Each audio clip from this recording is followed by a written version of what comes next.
Well, hello, that's me again. Today is January 1st, the new year, 2024, and I hope you had a good New Year's Eve and basically meeting it. Some people celebrated. Obviously, for Russia, it was in many, as you can see yourself, in many cities basically they either canceled and postponed whatever kind of the celebration due to the fact that armed forces of Ukraine, they launched the indiscriminate MLRS salvo at the center of the Belgorod, where there was the Christmas tree, huge Christmas tree, and usually people with children congregate there. So the idea was to basically kill as many civilians as they could. And it's classic, basically feigned attack. I mean, they launch couple of the ballistic missiles, they are intercepted, and then MLRS, I mean, which is if the package could be anywhere between 12 to 48 to 64 missiles, not missiles basically, these are MLRS shells, rockets.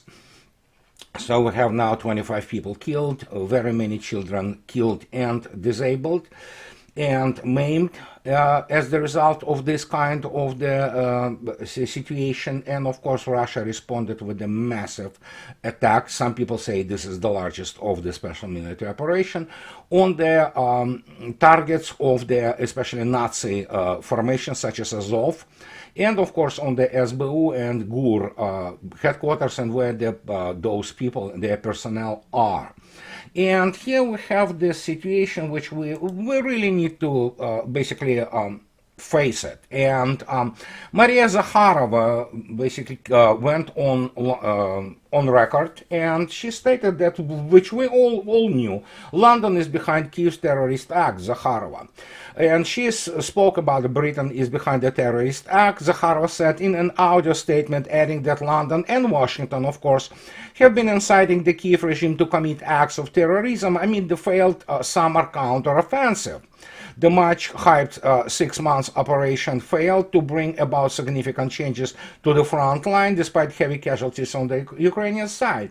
So she gives an older number. Mr. Shoigu already stated 160,000 Ukrainian troops have been lost during this brilliantly quote-unquote counteroffensive planned in Pentagon and in London. And London, being a pipsqueak militarily, politically, economically, they still think themselves big honchos, and guess what? That's what they do. They basically, they're elites. If you look at them, people who have no principles, no morality, and they just love to kill Russians because they cannot, tolerate the fact that Russia is the superpower, military and economic, and they are nobodies. But yes, they can supply, obviously, some kind of the weapons, such as standoff Storm Shadows, which are most of them are successfully intercepted. Some of them sometimes leak, which is normal for any kind of air defense, even the best in the world. But if you look attentively, basically, on the whole situation, and Russia explained the retaliation, and it was a massive attack by all a mixed salvo, and you can look it up now. What is this hotel where the bunch of their NATO advisors and basically Nazi element were sitting, and they're hiding. That's what they do. They hide behind backs of the civilian people. British do it too. And so Russia explains the retaliation for Ukrainian terror attack, and it noted that a high-precision missile strike on the building formerly housing the Kharkov Palace Hotel eliminated representatives of the main intelligence directorate of the armed forces of Ukraine, who were directly involved in the planning and execution of the terrorist attack in Belgorod. The building also housed up to 200 foreign mercenaries who were gearing up for the terrorist raids into Russian territory, official added. And there is very little to add here. There were evidently some bunch of the ZDF, and it's a German TV company. I don't know, maybe they haven't been there. They will lie and they will say whatever they were told to say. But they said, oh, we have been there and we have like injured ourselves or something like that. But the point is, for the most part, Russian intelligence, be them signal intel, let alone human intel, because there are people who work undercover in the Ukrainian territory who provide a very good human intelligence. So Russia usually knows what she strikes, and that is why there are so very few, like it is in Gaza, civilian casualties in the last 22 months of special military operation. But, you see, that's the thing which I have to constantly remind people, because they say, oh, you say the same thing over and over again. No, I don't. I mean, people have to understand. What I do is, I was trying to avoid it, but I became essentially political and geopolitical commentator. So I believe it was inevitable under the conditions of the special military operation, and so it's probably will continue for foreseeable future until we wrap up the whole business with the Ukraine, whatever is left of it. And as you already saw yourself, that Western media continue constantly promote all those sources which Russians have to go out and debunk, constantly saying that no, there is no negotiations. We're not negotiating anything with Ukraine. And guess what? I want to show you something how they work. And this is how they work. Basically, this is the modern Western media. So they make up things, then call them anonymous source in China, Russia, what have you, and they basically make them up as they are told to do things, so they are told, as I already stated, by, I believe Washington Post is the CIA outlet, New York Times, it's DNC, Wall Street Journal, some kind of the neocon globalist garbage. So, and when you look at this, you cannot trust anything which comes of their mouth. Basically, everything which is printed on paper in the United States or posted, not to speak about, of course, the London garbage publications such as Financial Times or Economist, what have you. These are the wishful thinking of those people who have no clue.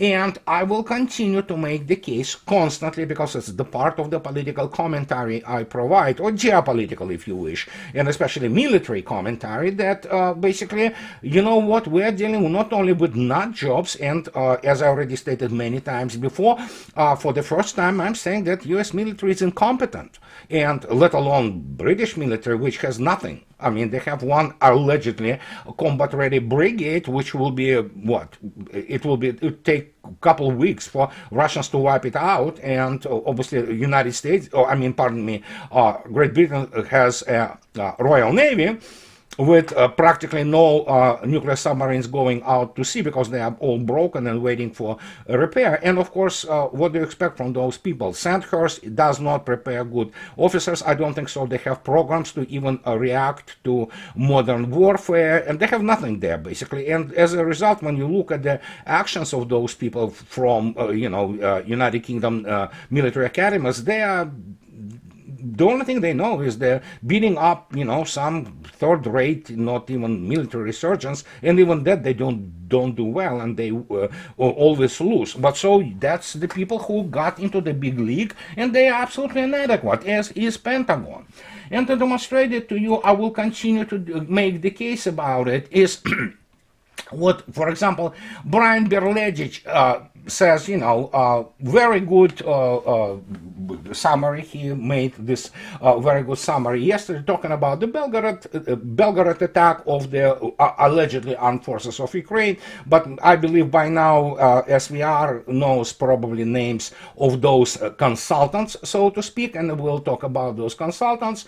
And Brian says that the only thing they can do now is to rely on deadly, senseless PR stunts. Most of what they do are PR stunts. Militarily, they do not make any type of the military sense. But we have suddenly these guys. Well, guess what? The State Department said that the United States does not encourage attacks like the strike by the armed forces of Ukraine on Belgorod. Baloney. They lie non-stop. And, pardon me, so, as they quote, and they responded to RIA News, that we have made it clear that we do not encourage or enable such attacks. A spokesperson for the State Department said in response to a question by the Russian information agency Novosti. It is obviously Washington is drowning in own BS and lies. So, and Russians do not even pay serious attention to this. They just want to basically allow them, go out on the public and lie, openly lie. And I'm pretty sure that very many people in State Department or Pentagon or CIA, they just enjoy having Russian kids and Russian civilians killed. Simple as that. Many of them are total nut jobs and suffer from the severe cases of Russophobia. So there you go. But when you begin to look even deeper into what is happening with them and to what degree actually they are, I have to explain to you many times, and I will continue to emphasize this because it needs to be made clear. I am shocked myself by the level of incompetence and panic which US military or NATO militaries in general are. I knew it was bad, but I repeat it again. I said it last time. I didn't know it was that bad. And here is just thank God for modern internet. Here's this Mr. Camp. Somebody put together his basically a prognosis or forecasts throughout the last 2 years. And look at this. And Mr. Kemp, he talked about himself. I'm a tank commander. I know how the war fought. No, you don't. Nobody in Sandhurst knows because they basically talk about the confabulated history, and most of those people, they don't have even basic mathematics or physics understanding of the warfare. And so here it is. Look at this. If you look attentively how he predicted throughout this year, how a total Russian collapse is surprisingly close. Russia's time has almost run out. Then Putin is terrified of Ukraine counteroffensive. And here we go, 30 days ago, he talks about Ukraine is losing, but the UK must stand by it. Mr. Kemp, as I already stated, he wouldn't be allowed to command a squad in the Russian military. And being the colonel of the UK army, there are many actually sergeants who know more about tank warfare than he does, as pretty much any British officer. They are amateurs compared to those people. So, but when you have those amateurs, this is what you get. And thanks to some of my dear colleague, a wonderful person, I'm not going to be talking about who this person is, but look at this. Here is a report from January 1, 2023, exactly 1 year ago. Look at this. This is Rand Corporation. Look at their, basically how they position themselves. Objective analysis, effective solutions. Obviously, both of these statements are absolutely crap, and basically Russians are laughing at Rand now, and I will explain to you why. But look at this. On the 1st of January 2023, those people, and I will show you the curriculum vitae of those people, they came up the key findings about Russia's special military operation. Look at this. Russia failures in the war with Ukraine were due to poor planning in that Russia did not correctly assess the logistics requirement even if it possessed the capacity. I don't think so. These people from RAND, and again, the name of those people, Bradley Martin, Deshaun Barnett, Devin McCarthy, have any clue what they're talking about because they know absolutely nothing about Russian logistics and how it is done. Let me introduce you a little bit to this logistic issue, and we will continue to discuss how this wonderful, quote-unquote, predictions and key findings turned out to be a complete BS by people with BS education and zero experience with the modern warfare, despite their American military ranks. And here it is. For those people who wrote this garbage, let me explain what is that. You see this building? It's the main building of the what is called the Академия материально-технического снабжения. It's Academy of the Material Technical Supply. Basically, it's the Rear Services and Logistics Academy and War College named after the General Khrushchev. If anybody wants to see what General Khrushchev is, they can look it up, and this is the guy who played crucial role in the Great Patriotic War, and this is what the scale of the war which the United States simply has no experience with. So, and this is the academy which they constantly teach officers. They primarily officers and cadets, which become those young lieutenants, and then you have the actually already officers who served, who go out there to get their basically graduate degree in military sciences. And here is just to demonstrate to you what are requirements. For example, if you go to, this is one of the boards somewhere, they say it's Academy of Khrushchev, it's Command Engineering, which is the automobile road faculty in St. Petersburg. So, if you go out, and you can take a look at this in Russian, I understand, but look at this, just to give you understanding what is this all about. These are the requirements for getting into from the booklet of the this military academy and war college of the what you need to get to basically to get in. And look at this, even if you look at the upper left corner, it's, for example, the full military special preparation. That's 5 years, 6 days a week. And guess what?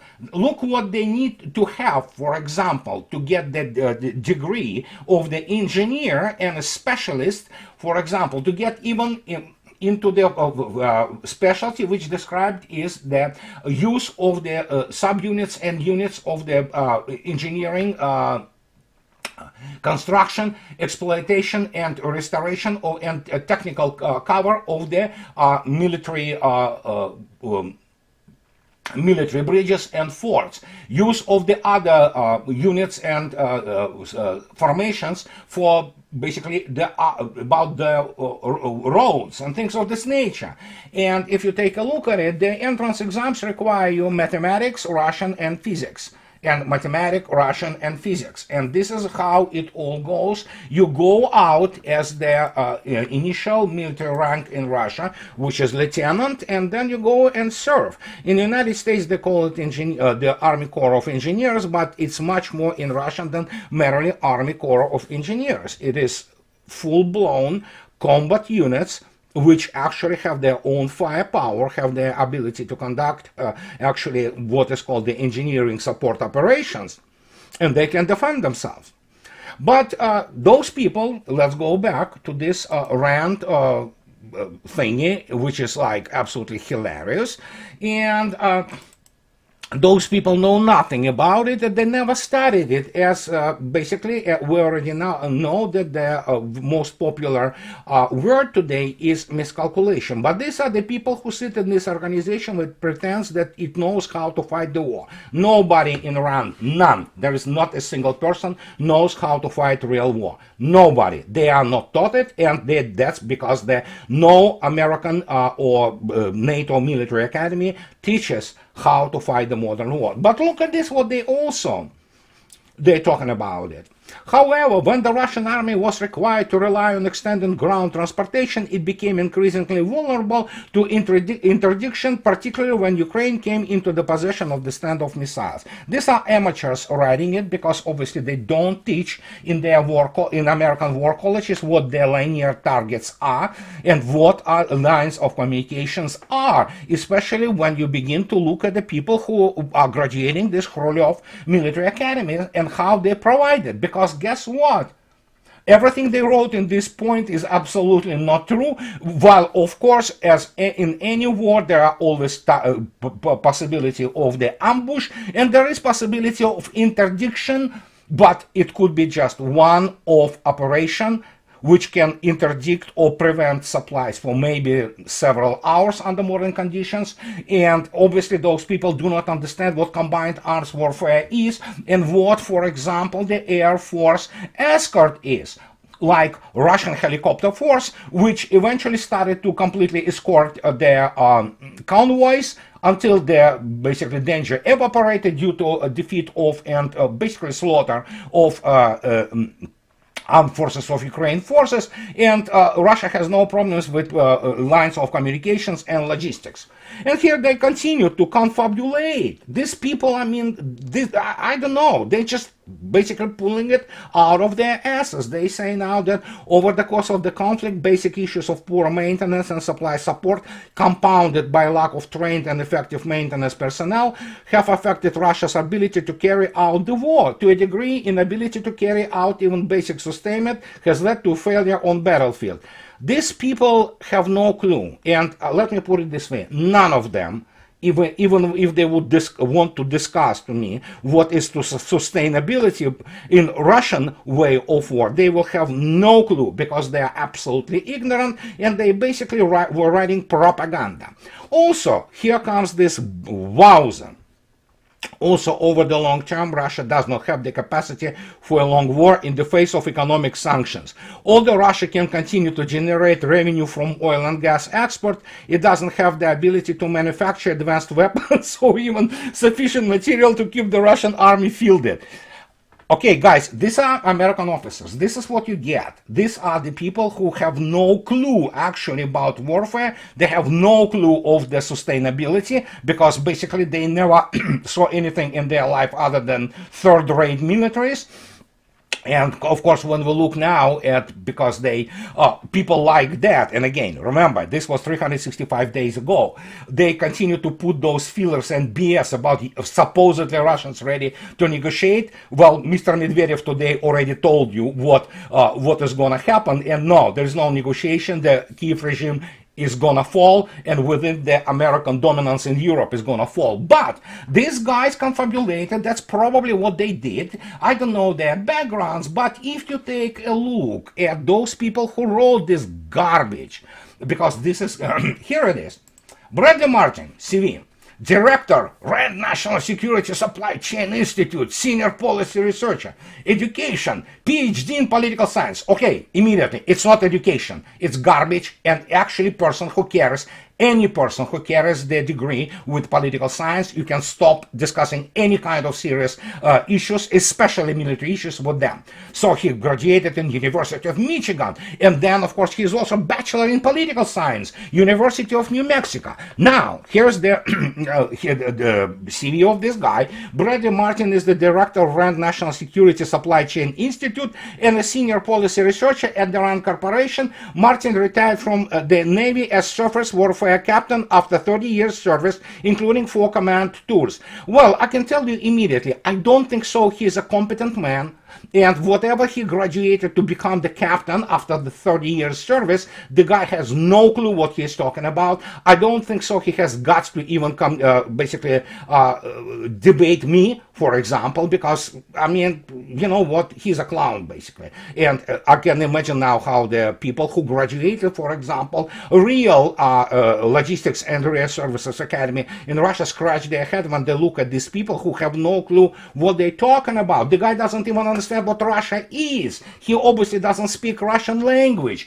He obviously relies on what I showed you in the beginning, the BS, which is made up completely by the American intel community and American media, because they make up most of the stuff, or they repeat, parrot the propaganda which Ukraine feeds them. This is the level of American elites. The other guy, Sean Barnett, look at them. BS in nuclear engineering, Purdue University, PhD in nuclear engineering, Massachusetts, you know, and hey, that's good. He was in the Department of Defense and Homeland Security, focused on strategic planning and risk management.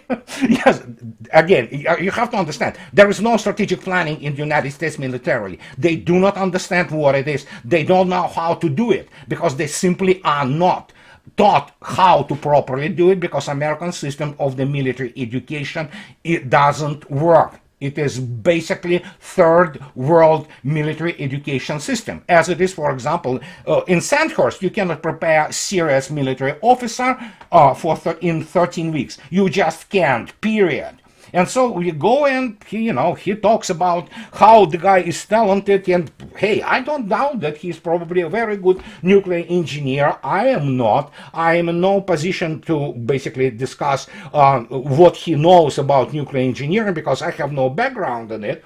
But guess what? I can tell you again that this PhD in nuclear engineering has no clue what he's talking about. Logistics, rear services of Russian army, about Russian economy, and especially Russian military industrial complex. And again, unlike these two clowns, there's the third one, but there's nothing about him. I actually held the clearance Form 1A.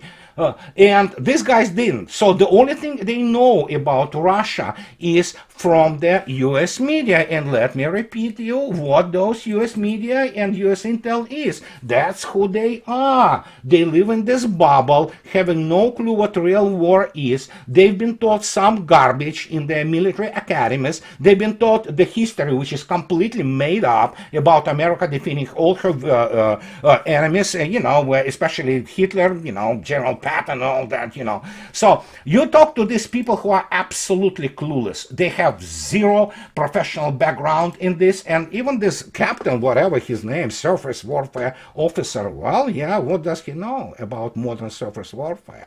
What does he know about salvo models under modern conditions? How about embellished salvo models? How about search, How about anti-submarine warfare? I don't know. This is really, you cannot really change anything about it. It's a complete failure. And that's what I'm trying to deliver to people, that we are actually facing everybody knows now, especially people who are my constant, permanent members of, so to speak, of the club I have here on YouTube. They know that we look at the half millennium event. This West 500-year long dominance is over. And here we have now, of course, Mr. Lavrov, who actually says some very sensible thing. And look at this. He's talking about that U.S. vary of burning down relations with Russia to the ground, but it is not yet ready to respect Moscow interests. Foreign Minister Sergei Lavrov told RIA News, and when Vladimir Putin says that, yeah, we're ready to restore full-fledged relations, again, as you know, the media will be running and making things up with the US, if it starts respecting other countries and seeking compromise instead of addressing problems using sanctions and military force. It's so simple. United States is not ready, but obviously they are afraid, because if Russia breaks off relations with the United States is left completely clueless about very many programs, for example, especially military programs in Russia, which make all those guys from RAND look like clowns, which they are, because Russia produces now the whole spectrum of the weaponry, of the military technology, which the United States simply has no clue how to make. And I'm not talking about only hypersonic. We're talking about the signal processing. We're talking, that means the new radar, new sonar, new what have you. And so when you look at this, it's just like, yeah, sure.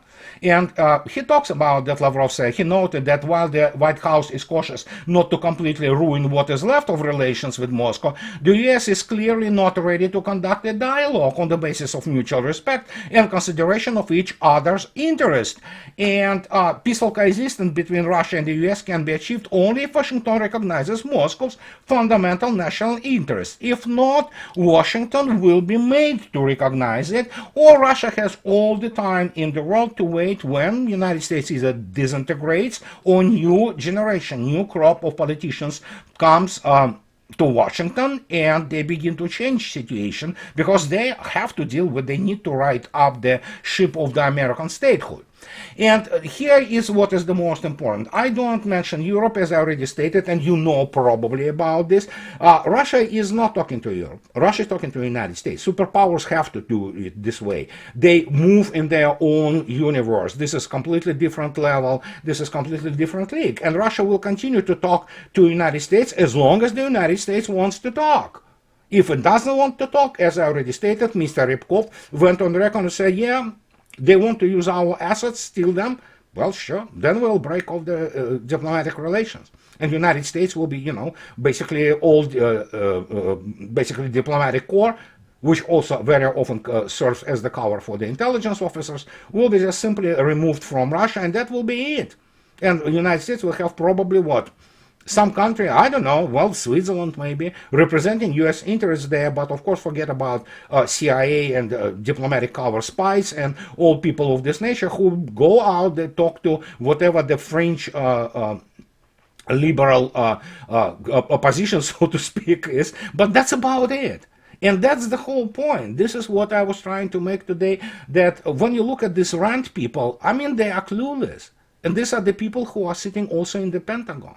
They sit in CIA, they sit in White House, they sit in the State Department. Those people don't know, pardon my French, crap. I mean, and that's when you look at this, I mean, yeah, whatever his captain is, the guy won't pass even basic exams to any naval academy in Russia. Forget about graduating from the war colleges, 2 years, serious academic institutions, where to get in you have to still go through the entrance exams. Guess what those entrance exams usually involve? They involve mathematics, they involve philosophy, and they involve the warfare, for example, in the basically profile specialty. So, good luck, and when you look at this, why should we be basically surprised with what is happening right now? Well, we shouldn't be. But this is what I will continue to do. I will continue to stress and comment on those points, because this is the only way to keep people on the even keel and allow them to understand why United States and NATO behave like they do. I'm not talking about, again, Brits. I'm not talking about the whole British people, actually. There is a tragedy, economic tragedy, which is happening right now in the United Kingdom. But, I mean, those inbred British elites, I mean, this is pathetic, really. I mean, this is pathetic. And they are still, those chihuahuas who still pretend that they mean something. Yeah, what they can do, they can actually, initiate the, killing all the Skripal cat, basically kidnapping somebody, killing children, killing, civilian people, women. So, well, that's their level of the expertise, because they don't teach anything more in Sandhurst. And again, as I already stated, take every single military history course in the United States military academies and in NATO and throw it away. It is all garbage. It is completely confabulated without any reference to the real warfare and how real wars are fought. And this is just the start. Why I'm not talking about, you cannot teach calculus, serious calculus, you cannot teach serious physics in integrations of the weapon systems in the 13 weeks. You just can't, okay? Believe me, I know, I went through this. It was a horror. But here it is. And what can I say? So, as usual, guys, those who like what I do, please subscribe to my channel and support me by, on Patreon or buying me a coffee or two. And what can I say? Let's hope to have a nice 2024 year. And I'll talk to you later, guys. Bye-bye.